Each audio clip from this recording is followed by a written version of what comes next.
Greater नगर निगम से इस वक्त की बड़ी खबर आपको बता दें, कोचिंग संस्थानों की जांच के लिए कमेटी का गठन हुआ है। इस संबंध में कुछ ही देर में निगम की ओर से लिखित आदेश भी सामने आ जाएंगे। कल महापौर डॉक्टर सौम्या ने निरीक्षण के दौरान कमेटी की बात यहां पर कही थी। अब गठित कमेटी कोचिंग संस्थानों की जांच करेगी। देखिए, कोचिंग संस्थानों की जांच के लिए तैयार किया गया है एक प्रारूप। इस प्रारूप के तहत कमेटी कोचिंग संस्थानों की जांच यहां पर करेगी। तो इस वक्त की बड़ी जानकारी आपको दे रहे हैं और अधिक जानकारी लेंगे। हमारे साथ हमारे सीनियर रिपोर्टर भारत दीक्षित बने हैं, उनका रुख कर लेते हैं। भारत, विस्तार से जरा जानकारी दीजिए, क्योंकि कल ही कमेटी को लेकर यहाँ पे बात सामने आई थी और आज कमेटी का गठन हुआ है। लिखित आदेश भी कुछ देर में सामने आ जाएंगे, लेकिन विस्तार से आपसे जानकारी लेना चाहेंगे। देखिए, बिल्कुल इंदु, जिस प्रकार का दिल्ली में हादसा हुआ उसके बाद से ही राजधानी जयपुर में जो ग्रेटर नगर निगम में पूरी तरह से सक्रिय नजर आया। आपने भी कल देखा कि किस प्रकार से ग्रेटर नगर निगम की टीम में तमाम कोचिंग संस्थानों का निरीक्षण किया था और उसके बाद 2 कोचिंग संस्थानों को सीज भी यहाँ पर किया गया।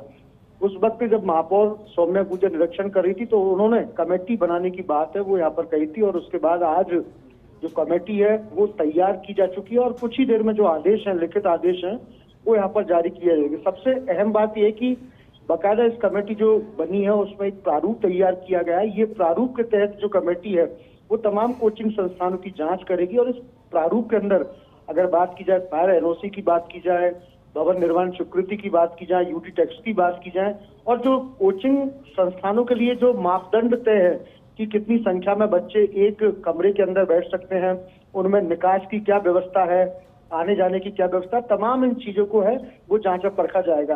देखिए, कल भी कई कोचिंग संस्थान ऐसे थे जिनके पास फायर इक्विपमेंट्स नहीं थे, उनके पास फायर एनओसी नहीं थी। यही कारण था कि 2 कोचिंग संस्थानों को मौके पर ही सीज किया गया। निश्चित रूप से बड़ी खबर है क्योंकि दिल्ली में जो हादसा हुआ, बेसमेंट में पानी भरने के चलते छात्रों की मौत हुई, उसके बाद से ही प्रशासन यहाँ पर सजग नजर आ रहा है। यही कारण है कि कोचिंग संस्थानों में एक बार फिर से जो ग्रेटर नगर निगम की टीम है दौरा करती हुई नजर आएगी। जी बिल्कुल भारत, देखिए इसको लेकर जरा जानकारी दीजिए, क्योंकि जो ये कमेटी गठित की गई है, इसी कमेटी के द्वारा जो तमाम जयपुर की संस्थान है, कोचिंग संस्थान, उनकी हम बात कर रहे हैं, वहां पर जांच होगी। किस तरह से पूरा प्रोसेस रहने वाला है, कैसे यहाँ पर जांच की जाएगी, क्या पैरामीटर्स यहाँ पे बनाए जाएंगे? देखिए, बिल्कुल आपको बता दूं कि कोचिंग संस्थानों को लेकर पहले ही सरकार की ओर से दिशा निर्देश जारी है। इस संबंध में जो ग्रेटर नगर निगम की जो टीम गठित हुई है उसने बाकायदा एक प्रारूप तैयार किया गया है। उस प्रारूप के अंदर जो बिंदु निर्धारित किए गए कि किन किन बिंदुओं की जांच है वो कोचिंग संस्थानों में की जानी है। जैसे कि मैंने बताया कि फायर एनओसी, किसी संस्थान ने फायर एनओसी ली है या नहीं ली है, अगर फायर एनओसी ली है तो उसमें इक्विपमेंट्स उसके क्या मौके पर चालू है या नहीं है। इसके बाद जो कोचिंग में जो संस्थान में जो बच्चे पढ़ रहे हैं उनमें एक कमरे के अंदर कितनी संख्या में वो बच्चे हैं, क्योंकि इसको लेकर भी मापदंड यहाँ पर तय किए गए हैं।